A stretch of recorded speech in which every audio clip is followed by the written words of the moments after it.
This video was brought to you by a better route planner, Kempower, Markus Bil, Stormberg and Bilkomponenter. Yo, what's up? We're now outside the WAM refueling station, hydrogen refueling station. And yes, we're gonna do it. We have to do it. This one is the Toyota Mirai. And first I thought about doing a Yellow test, but that doesn't make any sense. What actually makes sense is to do a Sunday driving. It's a very relevant test for Toyota drivers. I could not call it Toyota driving. It would be basically the same. So yeah, I'm going to refuel soon to 100% or whatever, full. I have to point out that we have winter tires, but maybe we need it. Hakkabolite R3 SUV. Yeah, so I have prepared the car now. We will drive as economical as possible. Wait, it's Lexus. Ooh, yeah. And I can show you guys. Wow. So now I'm pre-cooling the cabin to make it as cool as possible so I can run it without HVAC for the longest time. So the plan is to drive, let me show you guys. Have you guys seen the most laggy map ever? We're gonna drive here, wait, oh. Okay, we are here now. Oh, what the heck? And then we're gonna drive, no. Via Nittedal, Highway 4, Gran, Gjøvik, and then we go Gudbrandsdal, the Godfire Valley, all the way to Utta. This is Utta. And then we drive Utta here, and then we take Highway 51. This is going to be interesting because around here, Valdresfløyen, that's 1100 meters over sea level.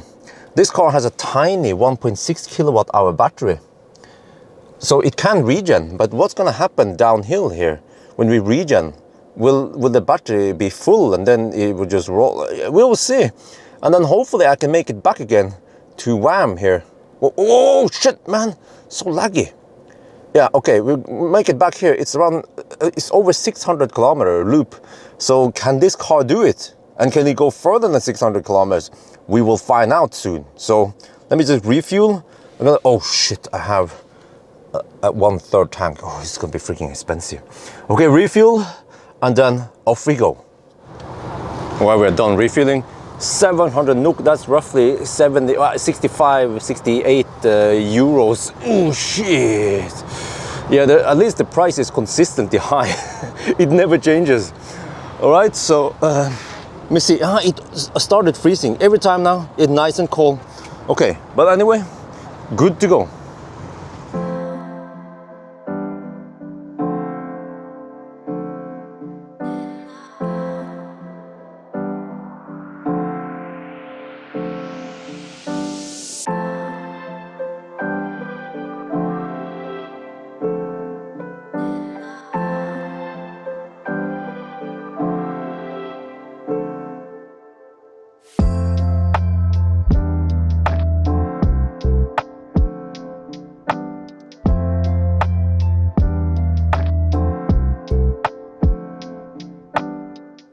We are now at Gjøvik, Kallerud, you see here. And I just have to put on my pants again. First I have my shorts on, but realized that it's not that hot today. Okay, but look at this. Ooh, so far we average, well, this is very confusing. We average 0.71 kilogram per 100 kilometer. But on the refueling station, they measure it in hectogram, not kilograms. But okay, so a little P-stop here, I guess. And then off we go. All right, now we're just cruising, following the traffic, strictly going at 80 kilometers per hour. Well, I mean, the speed limit is 80, so we're going 80. So that is 77 kilometers per hour on GPS. But you see, we are following the regular traffic. So this is a highly relevant real-world test. So you see, it has a tiny battery, like I mentioned. And now it's actually using the fuel cell. So I've noticed that it rarely, I've never seen it drop the state of charge on the battery below around 60%. I wish it did it a little bit more so I can put more into the battery. But okay, and then you can see here, there's some other stats here, but here, wow, look at that. We consume 7 grams per kilometer only. Wow, I have a budget of 8.4 grams per kilometer if I want to go the loop. So it means that I might have to go a longer loop now.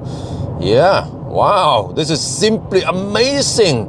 Wait, but I have to show you guys a new thing that Stormberg sent me. This is a water bottle that has some well, I'm not sure what you call it, motivation marks. So you're supposed to drink almost 1 liter of water. Oh, okay, I put ice cubes in here, but they already melted some of it. So yeah, there is some scale here, so I guess we should start drinking some pure water.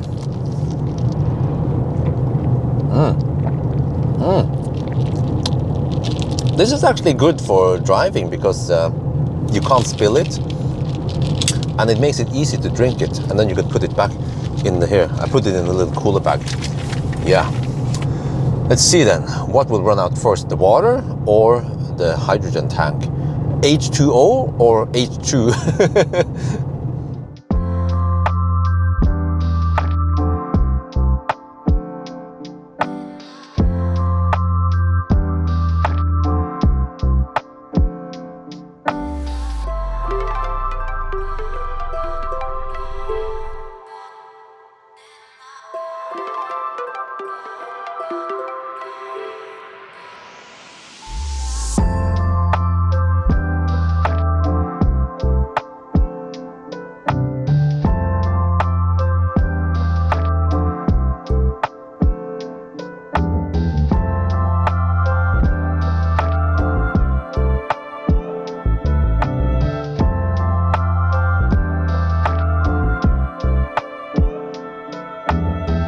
We are now at Utta, Circle K, and look, so far we have average of 0.69. Oh yeah, we've done 255.8 kilometers.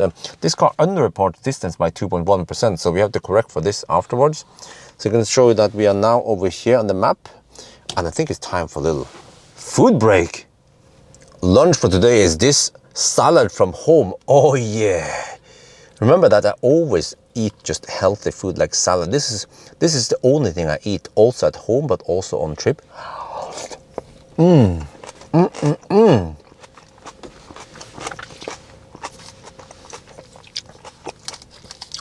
I only drink water. Yeah. At home and on trips. This is my 100% complete diet. Yeah. Man, I gotta say, it's a nice looking car, this Mirai. It looks a lot more beautiful than the old Mirai. Okay, so you see now it's springtime and we have high water levels. This is Lågen, or I think they call it Lågen. But look here, there is this under passage here for pedestrians, and they shut it. Well, I mean, I still saw a dude with a bicycle go here, so wow. I noticed that the water level in Mjøsen and over here is a lot higher, so yeah, spring is coming. But I stayed here for about half an hour, I think, eating, and went to the restroom, and then the car was not charging or refueling during the time, but we couldn't refuel anyway because there is no refueling station anywhere near here. We have to go back to Oslo to refuel. So let's go.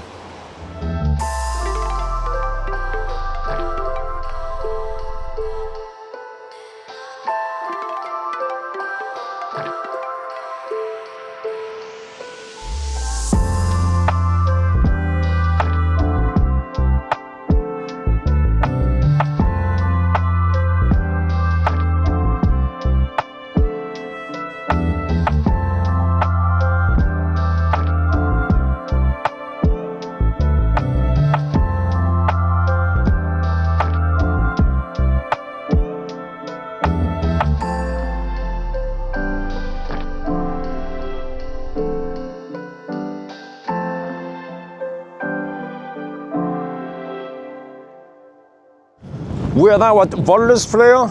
The road is open, it's freaking windy here, 4 degrees Celsius, and we are now at 1,400 meters over sea level. So this is a checkpoint. Oh, I'm still wearing the storm bike t-shirt. Yeah, the car made it here, but can we go back to Oslo then? We will see inside. Oh, it's cold. Woo. Wow, it is so cold and windy outside. 4 degrees Celsius, but you see, it is nice and warm inside here. I read that Mirai has extra insulation for heat and also cold, so that you don't have to use the HVAC much. And actually, throughout the trip now, I have actually had HVAC off. So remember that no fan is better than only fans. Yeah, but you see now that ever since Oslo, we have driven roughly 360 kilometers, and we average 0.82 kilograms per 100 kilometers. So yeah, we should be able to go back now. Yeah, now we will just head south towards Fagernes, well, Beitostølen first, Fagernes, and back to Oslo. Let's go.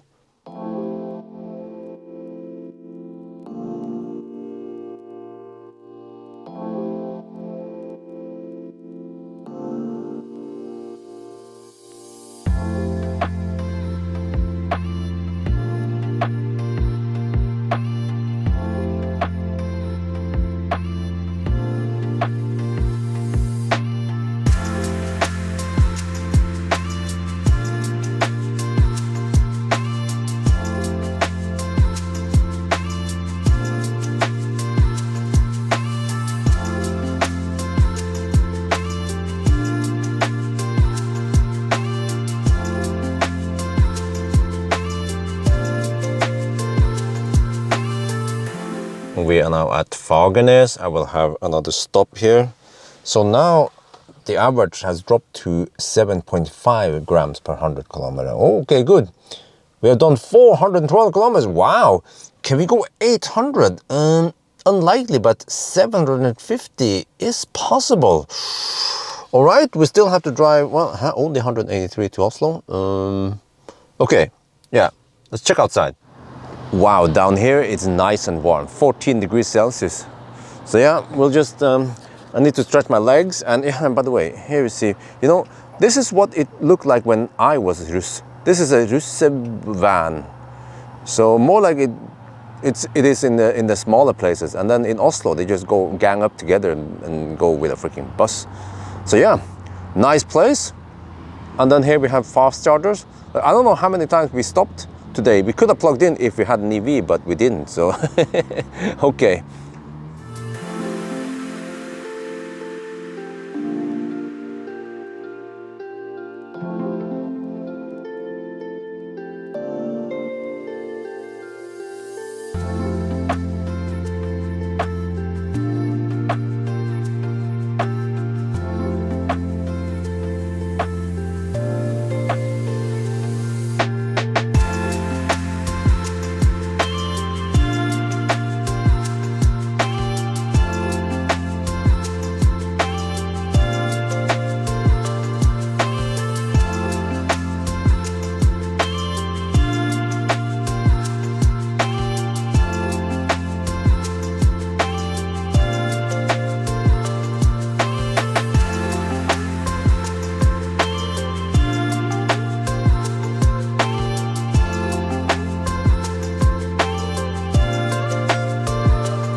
We are now back near Oslo. You see, we are 6.4 kilometers away from the refueling station, and we still have some juice left here. So supposedly I can go almost 100 more kilometers. Wait, look at that. Yo, what's up? Wow, the other people are also using Mirai. Whoa, what the heck, man? HY515, okay. Huh, this one is 3 something. Right, and then a classic test. No, that is actually a Lotus Elise. Yeah, okay. All right, so we'll just be cruising at, this is 87 kilometers per hour GPS speed. And, well, what the heck, what's up with the traffic on the other side? Okay, just drive a little bit north, I guess, and then we turn around, and then we refuel. And then we see how far we go. So far, we have done over 600 kilometers now, corrected distance. We are done with the test. I have decided to stop here. We have done 733.3 kilometers on display, and this car underreports distance by 2.1%. And look at the consumption here. This is really weird. We are getting more than this 5.1 kilogram of hydrogen that I got earlier. I'm not sure. Maybe it has something to do with that I use eco mode, or maybe it's because it was slightly colder this morning when I refueled. I'm not sure, but yeah, so for all we know, this 10 kilometer here remaining, we might get more than 10 kilometers, but okay, we just end it here and refuel. It's getting late now. Refueling in progress. Sometimes it stops a little bit and then continues. So it's been refueling here for a couple of minutes now.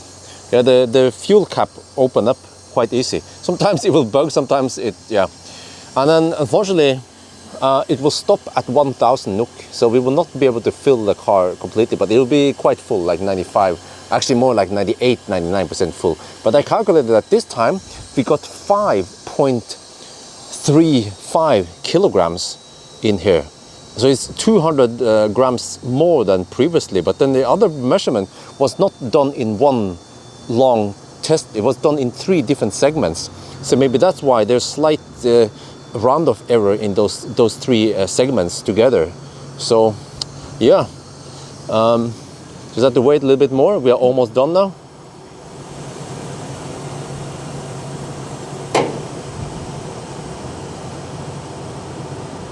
All right, 998, 999, 1000. Sotp.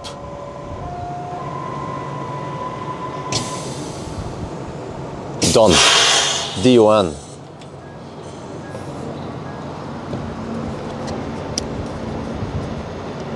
Oh, shit.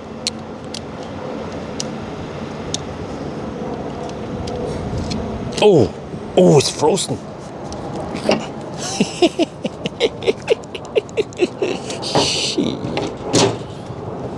So yeah, I calculated, by the way, that it's almost 760 kilometers, and then round it up and it becomes 760. So actually this puts this car on the 2nd place, almost as good as EQS, but even beating the rear-wheel drive EQS.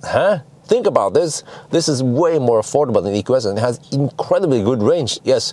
So I also calculated that 1 kilogram of hydrogen has 33.3 kilowatt hour energy. So yeah, the energy number here is then based on the energy of the hydrogen. So in that term, it is kind of shitty. Yeah, beaten by pretty much all the EVs out there. But yeah, even the fat e-tron is more efficient. Yeah.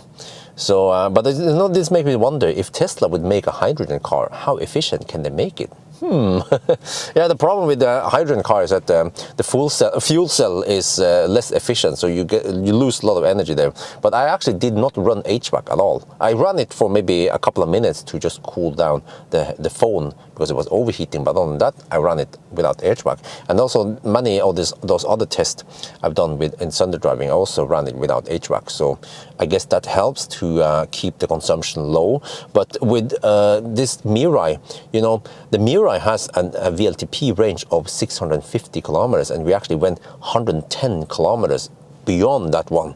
But the magic here is that the Toyota here is tuned towards driving quite slow. So if you hammer it, then the consumption will double. Then you get half the range. That's just how it is with this one. I don't know why it's like this. So versus EVs, if you go faster, you don't get that big penalty. You might get a 50% penalty, not a freaking 100% penalty. So, but anyway, yeah. So there you guys have it. If you want to have one of the best ranged cars and also very comfortable in terms of seat and suspension and soundproofing, then you have to get the Mirai. The only problem is that you might have trouble finding a place to refuel around Oslo. So that's going to be it for now. Hope you guys enjoyed this video. As always, thank you for watching, and talk to you later.